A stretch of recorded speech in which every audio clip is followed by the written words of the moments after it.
Hi, my name is Mike Rowan, and I'm here today to talk to you about the Alberta Oil Sands. Now, when you think about the oil sands, you think that it could be the worst type of production of oil in the world.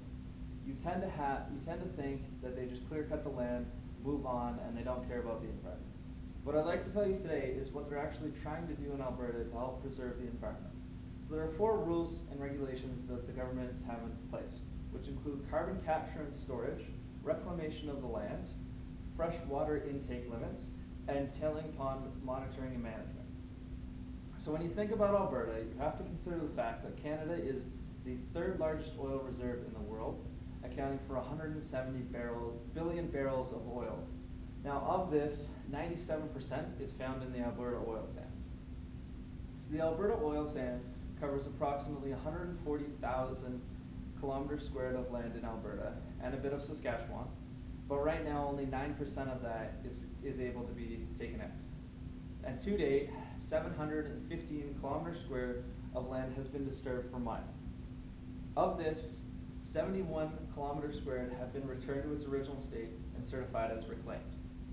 Reclaimed means that when a plant is done with the land, they must return it to its original state, planting new trees and new foliage so that it can be once again an ecological system. The other thing to talk about when talking about the oil sands is how much effect on water, environment, and economy that the oil sands actually provides. So when talking about water, approximately 158 million meters cubed of fresh water is used per year in the oil sands. However, comparatively, that's only 40% of the water used every year in Toronto. It requires about 8 barrels of fresh water to 1 barrel of oil when producing by mining. However, with their ability to retrieve the water and reuse it, they only need approximately 2 to 3 fresh barrels of water per barrel of oil. When talking about SAGD processes, you only need 0.5 barrels of fresh water to 1 barrel of oil after accounting for the reused water. So the other thing is that the GHG emissions of it is relatively high. 22.9% of Alberta's GHG emissions are associated with the Alberta oil sands.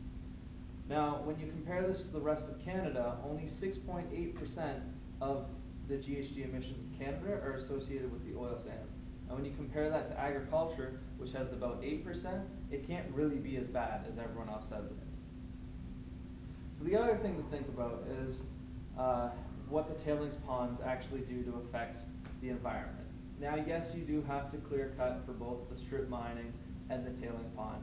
However, when the tailing pond is sitting there, they do have monitoring systems in place so that birds and seepage doesn't occur from the tailing ponds. The tailing ponds contain the leftover material that's taken out of the ground, which usually just consists of clay, sand, and water, because the oil has been removed to be refined.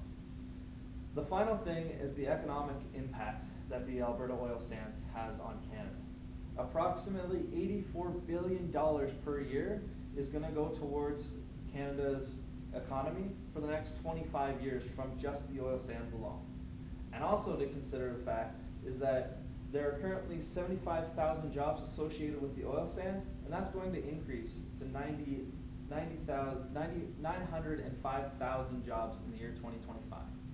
So of this information, you can tell that not everything you're being told on, say, commercials or in newspapers is always true. You have to take in the fact that you have to do your own research.